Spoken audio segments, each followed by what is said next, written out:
All right, y'all, Matthew managed to get it on its side. Now what is your next? All right, y'all, here's our electrical box, and it didn't work. I need 3 hands is what I need. Do I need to help you? And you're like, why is someone talking outside the bedroom window? Yeah. And then you look outside and you're like, this is by far, no exaggerating, the most consistently unlevel park we've ever been in. And because that's sometimes where you'll get the best surprises, right, Matthew?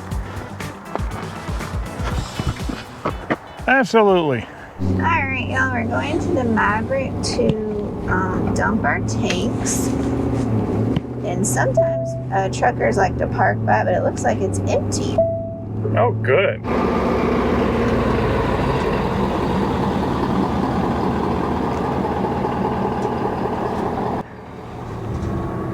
Somebody left some evidence here by the hole. I'll just leave it at that, and I will not show you. But let's get Matthew's reaction. There was some evidence left behind. Oh. I told the peeps. Toilet paper. I told the peeps I wouldn't show them, but you're going to describe it to them, aren't you? They left a big wad of toilet paper. Some people are just stupid. They got rocks here, they got sticks here. If you leave something, I mean, they got a water hose right over there. Just clean it up. Even if the water's not on, you can scrape it up. I mean, my goodness, people are lazy. All right, y'all, we got his opinion. He wasn't happy. All right, y'all, Matthew just pulled the handle, and I've got my foot on it. I'm not going to show you, but he opened the little hole to put our hose in, the elbow. He said, what in the world? And what did you see? A big rock. Somebody had wedged a big rock in there. There's still enough room for our black water and gray water to go around it, but no, that's just gross. Is there any way to get the rock out? It ain't my sewer pipe. I ain't touching it. But people, why would you put a rock in there? Are you deliberately trying to have people's stuff go all over the ground as you can? I'm not showing y'all. Have y'all ever been to a dump station, open the hole? I mean, I know some things, like Matthew one time opened it and just went, ooh. But have you ever seen someone stuff a rock down there? I mean, was it a kid that did it? I mean, hopefully a grown adult wouldn't have done that. Oh, yes, they would. I have seen several grown adults who don't act like grown adults, so you never know. So far, it's not coming out on my shoe. Like I said, I'm not showing y'all. So our stuff's going down past the rock. I would hate to be the person that has to pick this rock up after everything flows over it, if you know what I mean. All right, we ready to go? Yeah.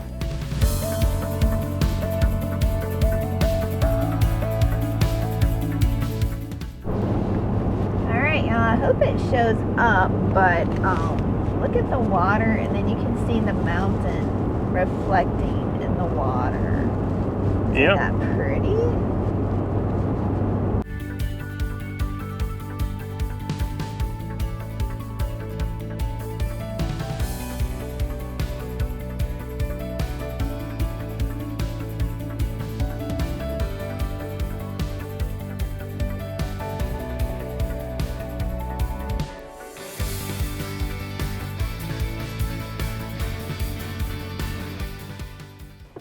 All right, y'all, here's our electrical box, and it didn't work. So we called the office, and they said, oh, try the site next to you. You can just run your cord over since you're already unhooked. It's not that it didn't work. It's that it has no ground. It's open ground on the 50 amp. So we went over here, and it's the same darn thing, open ground, which would be fine to bypass it if you didn't have a surge protector, but we do. So I did the phone a friend thing, who knows more than I do, and we're going to try it on the 30 amp because, as Sean reminded me, we've played this game before. Where our 50 wouldn't work, but the 30 did work. Yeah. So the 50 won't work, but now explain that to me. How does it? Well, because look at this. Here's the 50 amp, and here's the 30 amp, and here's the 15/20 amp. Mm-hmm. All that's required for the ground to be open is that this ground, I hope I'm pointing to the right thing, is not hooked up on the inside of it. These are separate plugs. So it's not that there's no ground to this pedestal. It's just a loose wire or an old connection, or it needs a new plug, or probably something like that. I'm not an electrician, but if this works and this doesn't, then that tells me this is the problem. This ought to be able to make us run our washer And dryer? and dryer. As long as we're not running the AC, we shouldn't be at a deficit. We should be fine. So here's the next question on our solar. Do I have to change it back to 30? Yes. Okay, so we do have to Yes. change that. Yes, we do. So All right, this is still good in green. Green is good, so I'm going to unplug it and go over yonder way and see what that looks I like. say before you move the cord, you should just try it because it might not work. Yeah. I went in, changed it to 30. Matthew's got us plugged in back to our original site and we're getting power.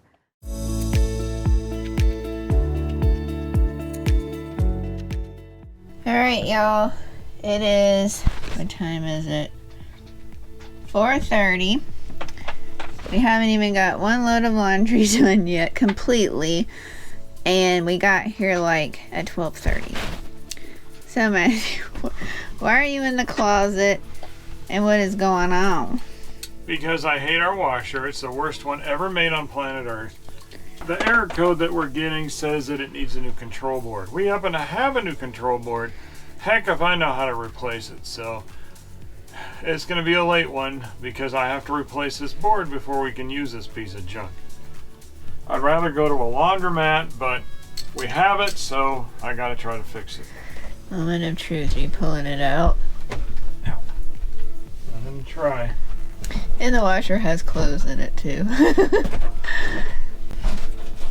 So what have you discovered, Matthew? I discovered why I never wanted to do this in the first place. Because the geniuses who made this piece of junk decided that you can't access the control board, you know, this main control board from the top. You have to access it from underneath. So I have to drag it out and lay it on its side. Isn't that convenient? All right, y'all, Matthew managed to get it on its side. Now what is your next? What are you doing next? I'm trying to figure out how to get the heck back there. Thank you. And that's where the control board is in the bottom. Well, that's what they say. And I did drain the water. So it's not gonna go all over the floor. No. All right, there's my camera girl, or my light girl. So. Lights, camera, action. That's right. If you've ever wanted to see the bottom of a washing machine, here it is. What is that? Feels like a brick. Okay, so here is what we need. Do you see that black square right there? Just for context, that's the bottom of the washer, that's the back side of the washer, and then the top is over there by the bed. So I need to disconnect this black part, this thing in here, that's right, with the colorful wire harness going to it, and replace it. And supposedly that's all I have to do. So we shall see. We'll get back with you. All right, y'all, I'm gonna give you our site tour here at the Gladstone RV Park in Payson, Utah. These sites are really tight, side to side. You have grass and tree. And we're parked a little past the grass on this side. As you go through here, you'll see that we are still in the site. It's full of hookups, but as we explained earlier, we're on 30 amp right now because the 50 amps not grounded. There is water and sewer. And the site that you park on is gravel.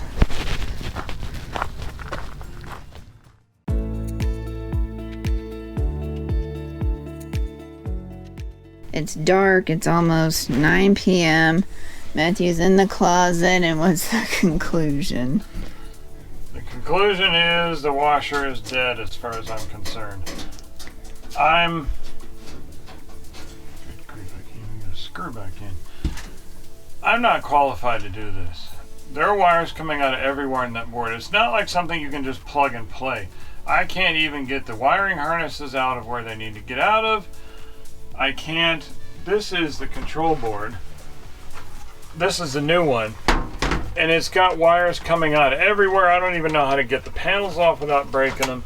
I'm in way over my head. And unfortunately, YouTube ain't gonna help me because I still have to do the work. I know where the stuff is. I just don't know how to do any of this. So I'm gonna try to put this bottom panel back on, put the washer back up, and spend the rest of my night drying the floor because you can't have moldy floors. So I can't make decisions for us. We have to make decisions together, and we have not talked about it in any serious capacity, but my opinion is this thing is headed for a landfill.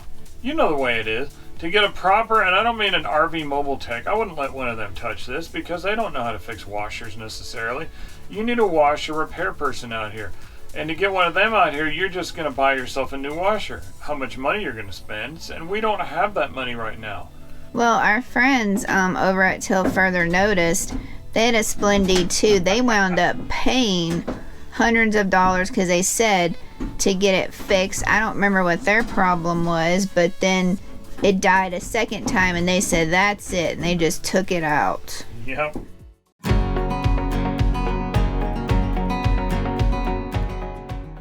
Good morning, y'all. Morning. How y'all doing? We wanted to give y'all a lovely view of the dumpsters. No, but really look past the dumpsters. You can see snow-capped mountains behind us. Really snow-capped. A little bit of fall foliage, the green cedar trees, and the golf course. It's a Sunday morning, and would you believe that these people started golfing at 8 a.m.? They're hardcore. I've never been a golfer, but I guess when you're in it, you're in it. You know what's really strange is they have this intercom system that lets, I guess, the other golfers know what hole they're on, so it's kind of weird. It lets people know who's next. Oh, that's what it is. Yeah, okay. It doesn't follow you from tee to tee. So what's funny is you can hear it in the RV, especially when your shades are still down. You're like, why is someone talking outside the bedroom window? Yeah. And then you look outside and you're like, no one's out there. It's just the intercom from the golf course. It's kind of like you're camping on a car lot. So we are leaving. We're heading to our boondocking spot, and we'll show you when we get there. Yep. All right, y'all, as you can see, hopefully the Osmo's showing you, but this park is almost empty. There was only like 8 of us here over a Saturday night.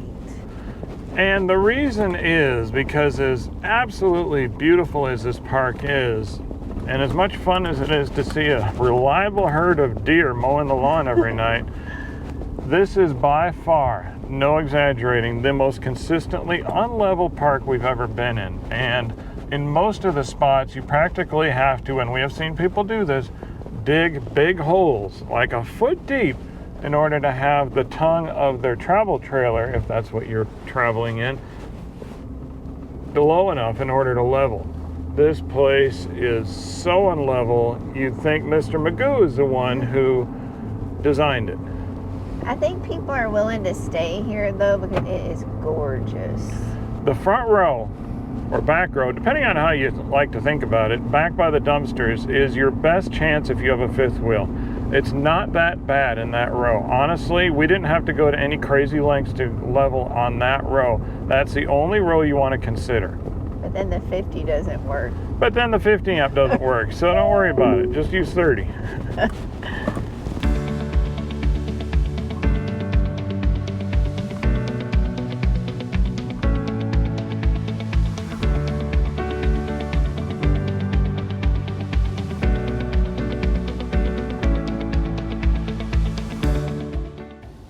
This was a nice little rest area on 89. It was called the Hoover River Rest Area. They have bathrooms that they had heaters running in.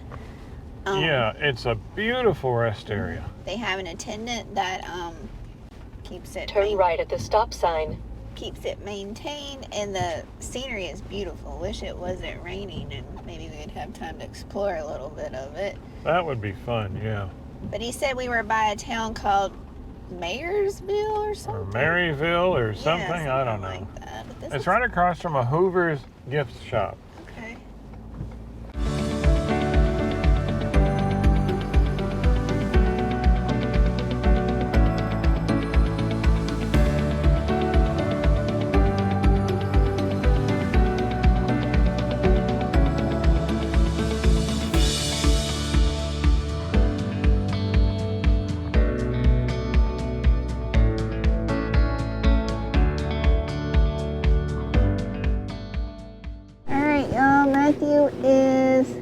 not gonna see, but after he gets it on, I'll show you.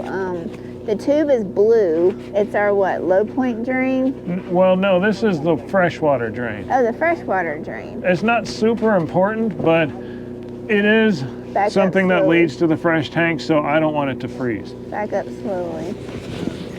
All right, there it is. All right, so now these are the low point drains. Which in theory is the lowest point in your plumbing, hence the very crafty name, low point drain.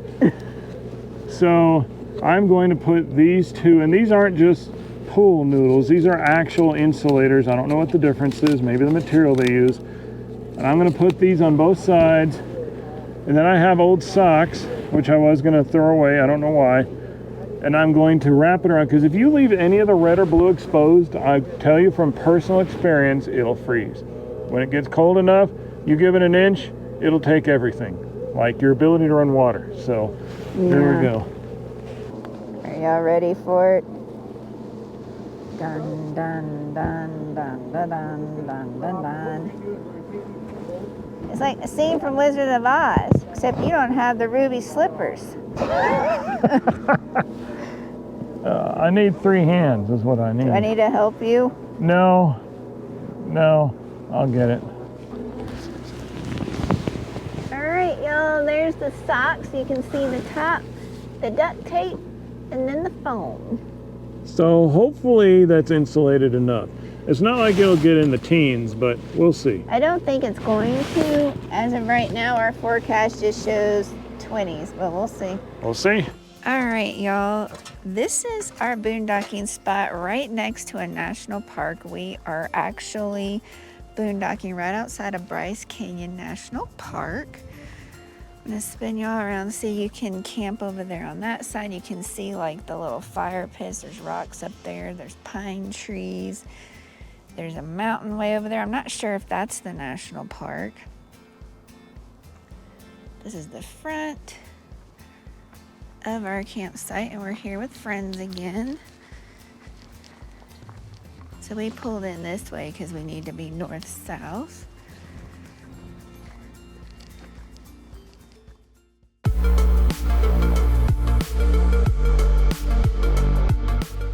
All right, y'all, we are in Red Canyon, Utah. Look at that. Look how the rock is just kind of balancing up there. There's 2 of them. And this is just outside of Bryce Canyon National Park. I'll pan y'all this way.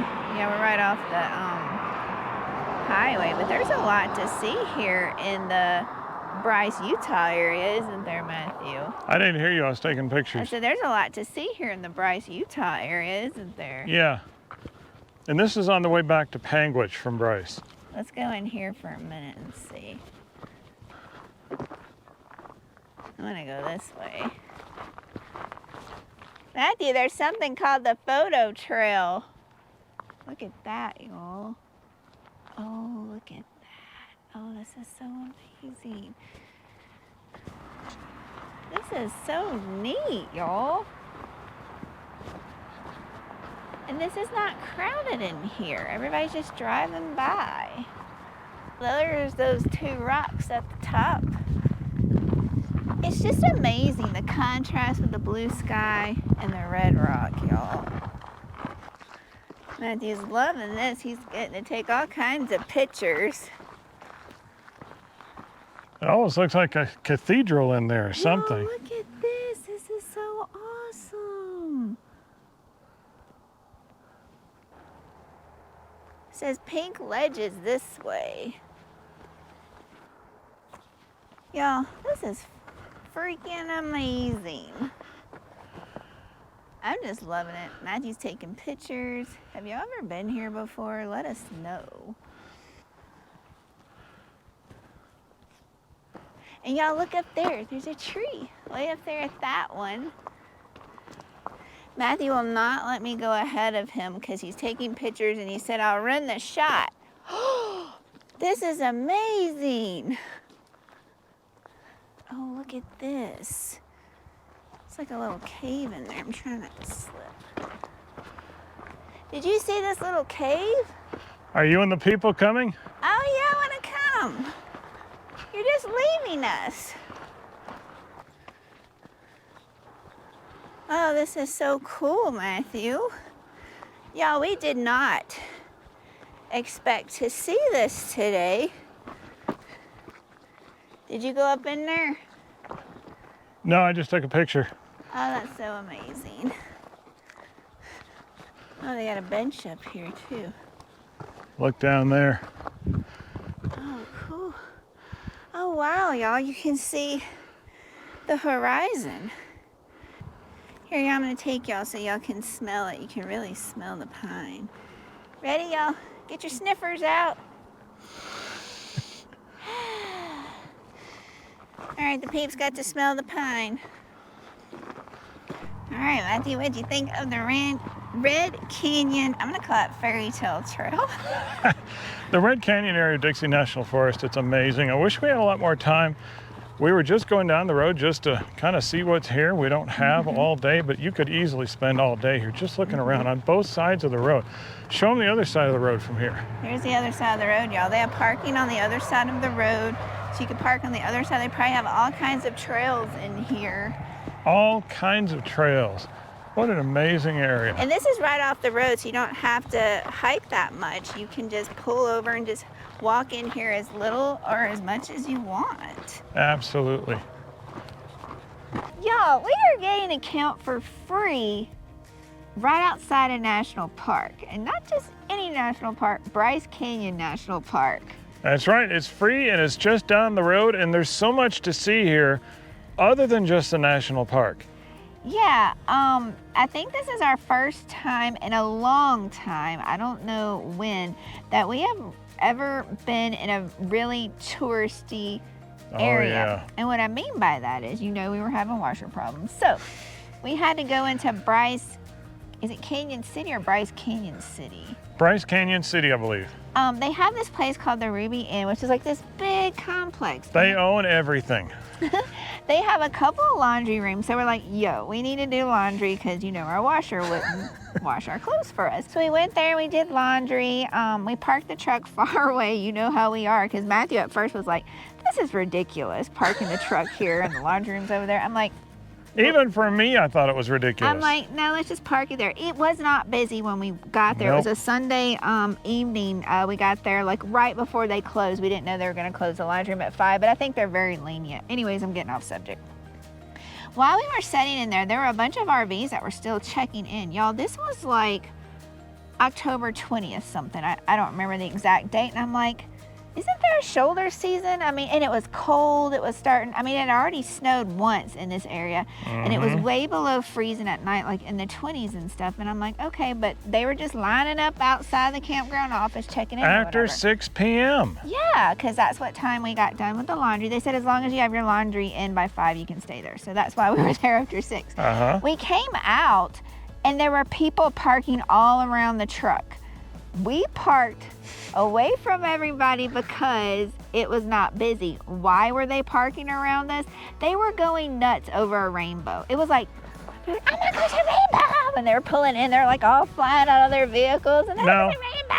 She's not exaggerating. That is literally what happened. Like, you never seen a rainbow before. We thought, oh, it's a rainbow, let's take a picture. But everybody's pulling up like mad, like they're in a car. Ooh, picture, picture, picture. And I'm like, it was starting to rain. It was getting cold. I tried to take a picture, and I'm like, I just want out of this madness. And then as we were leaving, people were pulling off the highway, weren't even completely out of the road, getting out of their vehicles, I'm like, this is what it's like being back in tourist area near a national park, but it's supposed to be shoulder season. So my question is that a thing? Is there a shoulder season anymore? well, we've seen plenty of RV YouTubers who would say that there is, but it depends on the park. It's still tolerable weather here. It snowed once, but I think if it keeps snowing and gets really cold and stays cold, you have more of a shoulder season. But so to answer your question, I don't know. It depends on what park you're in. I guess you got to be farther north. So y'all, they were going crazy over this rainbow. So I can imagine if we were in an area, which I think this area does get black bears. So if a black bear would have just been minding its own business, it would have probably been chaotic with the poor black bear, right? Oh, you're talking about like they do in the Smoky Mountains. Yeah. If there's any wildlife sightings at all, you'll have nothing short of 20, 30 vehicles parked in a big cluster mess to take a picture. So that's what you're talking about. Yeah, that would be the same here. There's no wildlife here that I've seen. And we're getting off subject a little bit, but speaking of the Smoky Mountains, if y'all have ever driven through Cades Cove, you know that's where yeah. people like to pull off and take pictures of the bear. Well, this was the first time Matthew had ever got binoculars. You want to tell him this story? So we're driving along and we were following. It wasn't really bad. When we went, it was early enough in the morning, because I think I insisted on that. And it was not bad at all, y'all. There was not much traffic, but there were clusters of people. And you thought, okay, what are they looking at? We'll be a tourist. What are they looking at? So we got out of it, it was like, bear, bear. And I looked in my binoculars and looked through that and I said, that's turkeys. And as soon as I said that it was turkeys, nobody has any love for turkeys. They all turn around and hightail it to the next cluster of people on the side of the road. It was funny. Like, what? I mean, turkey is an animal too. No love for the turkey. It's not like a domesticated animal. Is it because you eat turkey on Thanksgiving? People want to see bears and the Smokies and they don't care about anything else. Speaking of food, while we're on the subject of food, I mean, because everybody has to eat, right? So let's talk about food. So Matthew gets this email from this restaurant called Slim Chickens. Have y'all ever eaten at Slim Chickens? It gives Popeyes a run for their money. It's really good chicken. I put them on the same level as Cane's chicken, if you've ever had Cane's chicken, but they're a little bit different than Cane's because they have all these like desserts that they put in like a mason jar. But now I think they're starting to get shakes. And the email they sent Matthew a couple of days ago was they have a cinnamon toast crunch shake, y'all. And as soon as Matthew showed me that, like, I could imagine what it tasted like, and I craved it for a good 2 days. And we're in the middle of nowhere where they don't even have a McDonald's here, so I know I'm not going to get a Slim's chicken. They don't have Slim Chickens here, no. Anyways, yeah, back to the washer. Love-hate relationship with the washer. Matthew's ready to just dump it and take it to the dump pile. What is it? The landfill? That's what landfills are for. That's where bad washers and dryers go to live out the rest of their days. But the reason it's still in the RV is because I still have a 50% love for it. No, you get 50% of the vote. Okay, because when we plug it in, it still turns on, even though Matthew done turned it upside down. But we got to our boondocking site, and our friend Rob said he wants to take a crack at it and try to fix it, and that was going to happen this weekend. But the weather. Now, if you've been with us for some time, do you remember last year we were on the mountain by Bryan Head, Utah? It was down to 3 degrees. It didn't snow, but it was down to 3 degrees. It was windy, it was freezing cold, and we did that just fine. With that in mind, we do have reasons for wanting to leave here because of the weather. Yeah, the weather's going to get bad. It's not going to get that bad at night to where it's single digits, but it's going to be teens every night. I think a couple of days it's barely going to be above freezing. It's going to be very windy one day, and they're going to be getting snow, which I would love to see snow here. And it's probably not going to be busy at all, but it's money to keep running that propane. And then the Ruby Inn, I think they're all closing down by the middle of the week. So they're not even going to last till the weekend. So I think we're just going to continue moving south. We sent one of our friends, we're like, you go first. So we, because they said you are the new head of the spear because he's never led it before. Because our other friends, the Wandering Shores, tried to go further south than Bryce, but that's why they wound back up here at Bryce, because everything by Zion was really busy. Really busy. We're like, let's go a little further than Zion. So our friend is there today, which is a Saturday, and I think he might have secured us a place. I don't know. Y'all have to stay tuned to find out. And stay tuned if our friend Rob is going to be able to get a chance to resurrect our washer. Which I honestly hope he does. Right. But I couldn't figure it out. One more thing back to the propane. If it's just above freezing during the day, you might not need your propane constantly, but you're going to run it a lot. And propane is not cheap, especially when you go through tanks. When we were up near Cedar City, up near Bryan Head, we went through, 2 tanks multiple times while we were there. We'd bring both of our tanks in to get them filled up, and that gets costly. It gets costly because when it gets below freezing, you're going to want that heater on, because that's what heats your underbelly, and that's what keeps your pipes from springing a leak. So we can do it, but we're being practical. Yeah. Well, no, they won't spring a leak. They would freeze, and then when it thaws, they'll spring a leak. Yep, exactly.